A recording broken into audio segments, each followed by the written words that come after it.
have to tell you the story of Durumi IDPS camp. My name is Idris Ibrahim Halilu. I was 72 years young on May 25th, 2026. I am the spokesman of the FCT Abuja-based IDPS camps. There are 18 IDPS camps scattered all over the 6 area councils of the FCT. You're welcome. I want to tell you the truth about the IDPs. I arrived Abuja on 3rd March 2011, and that time Southern Borno was not even captured. So it was 2014, 3 years later, Boko Haram invaded and captured parts of Southern Borno and parts of Adama. Then the IDPs increased. So what I want to say,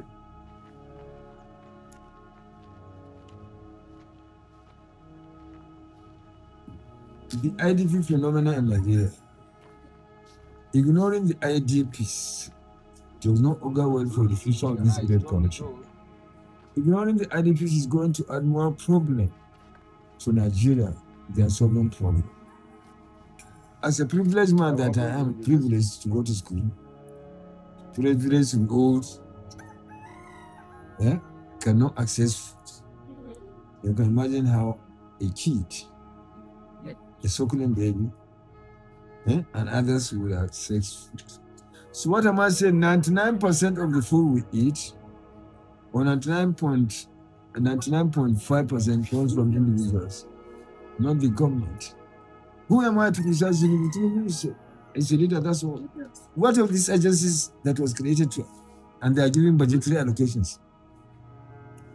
You understand what I mean? So a hungry man is an hungry man. A lot of people reach out to the IDPs to assist the IDP. They found us very, very complicated, complex. Some have the courage, they continue. Some they withdraw. What am I saying? We are people who pass through a lot of trauma.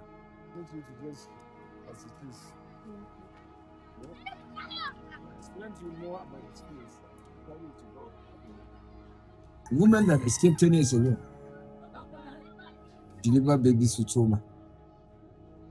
So when I saw behavior of children that is here, I'm becoming this is trauma. Trauma. Because that's how trauma is. 10 years ago, a woman escaped death. 12 years ago, 14 years ago. So the baby she gave birth still will come out not normal. So the fact that the IDPs are peculiar people, unique, deserves the attention of federal government Nigeria, all the companies, business enterprises. This is a humanitarian crisis. It deserves the attention of the United Nations High Commission for Refugees, which has an office in Nigeria. That 99.95% of food we eat comes from individuals is a sorry story.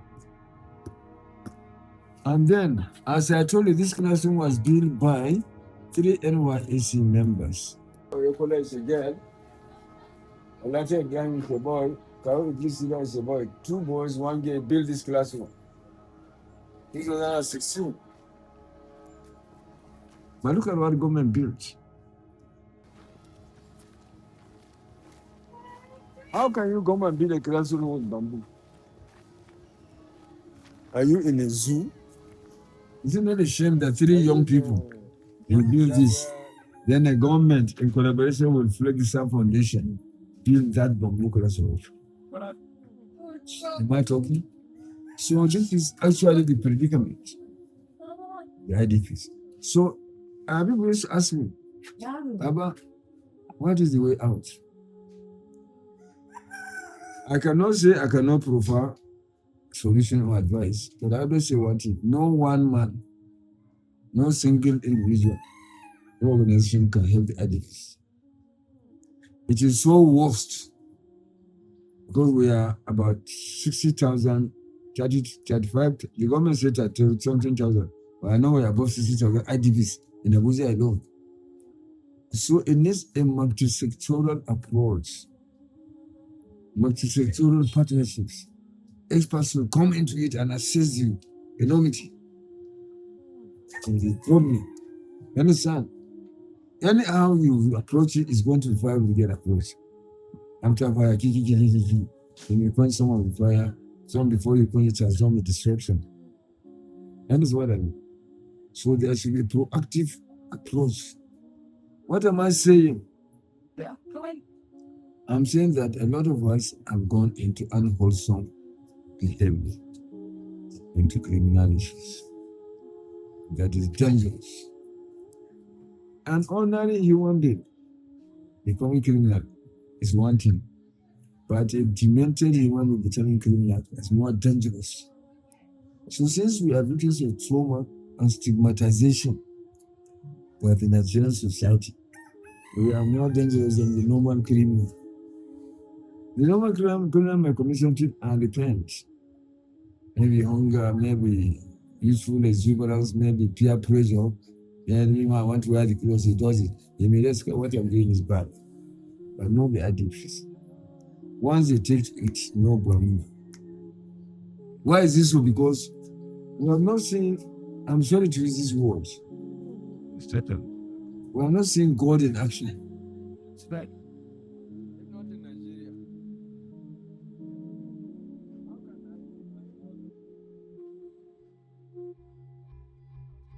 The repentant, so-called repentant Boko Haram, are not repentant at all. They are treated better than IDPs. They are giving they ask them to open accounts. They give them starters every month. They have the GSL funds.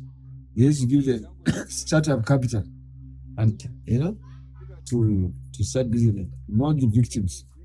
So can you imagine somebody that lies that he has repented or that was captured by force by army, now saying he's repentant, but in heart he's not repentant? Better than the victim, better than somebody whose father was killed, better than somebody whose mother was killed, better than somebody whose wife was killed, better than somebody whose sibling were killed. The killer now becomes more important. Open defecation. So come and see the last place we move. Sorry, if as privileged as I am, I cannot access food, home education, then you can imagine the less privilege. So to me, I want to appeal to people out there to rise to the challenge. We are in crisis in Nigeria. People didn't bring crisis. We Nigeria made crisis. Crisis started far back. It has local contents. It has international inputs. So it's not something that can be dismissed or ignored. That is what I mean. To find solution to it, you must look at it from all angles. When it rains, I had my small bed. I used to have full of water for 23 months. That's why in the prescription they wrote Menthol-Dex cough syrup. I was exposed to cold and dust for 23 months. So the issue is not Buhari, no. You and me as individuals. Do we trust the Bible? Do we trust the Holy Quran? If we trust it, oh God, forgive us our trespass. Yeah? It's enough word. But we have our own husband to wife, wife to husband, siblings, teacher to student. He wants to sleep with her before he passes her. If you go and entice everyone so as you can pass exam, or if you go and entice one young man, she's a lecturer. I'm just giving examples. We suffered demolition. Look at it. Major part of this camp has been demolished. With pride, they told people that there are criminals at the camp. 3,540 human beings scattered all over this area. He said there are criminals. There are criminals in Mecca. There are criminals in Medina. There are criminals in Jerusalem. Yes, where you have the holy shrines of the world, Masjid al-Aqsa, Masjid al-Haram, and the Prophet's Mosque. So if there are criminals all over the world, why should you come and kill all IDPs because of a few people? Whoever is involved in criminal acts in the environment. Some we met human beings in this environment. We call them host community. So we cannot all be bad. Look at the children. Look at the children. Not up to 30% of our children go to school. That is what I mean. This effort by these people is a different thing. Up to not even up to 30%. Highest 40%. 60% are out of school to 65%. So an idle mind is the devil's workshop. So where there's idleness is including ground for good purposes or for bad purposes. You can easily recruit because the brain is empty. No morals, no lessons. And later, as the school collapsed, no teachers, the school closed down, the chairman sold all the books. We would have absorbed I said many of the children do not attend school. These people can only attend to what they have there. Why are they not using these funds? He's turning into a store. The chairman, the dictator. So the food is the food is stolen, he sells it. Oh.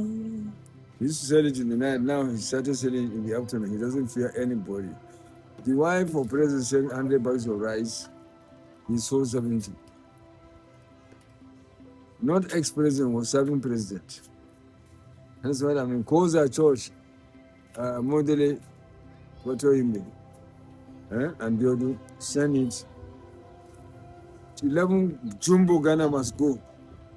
We will close this. He sold 70% of the votes. Took some, send it to Maryam. So, guys, another headache we have. Chairman is on his own. If you are not with him, you cannot feed. That's why it's not always I have access to food. He wants me to live by force, and I refuse to do. So to that extent now, as if you open now, you see food is stocked. It was in May, towards the middle May or ending, Wike reached here with his convoy.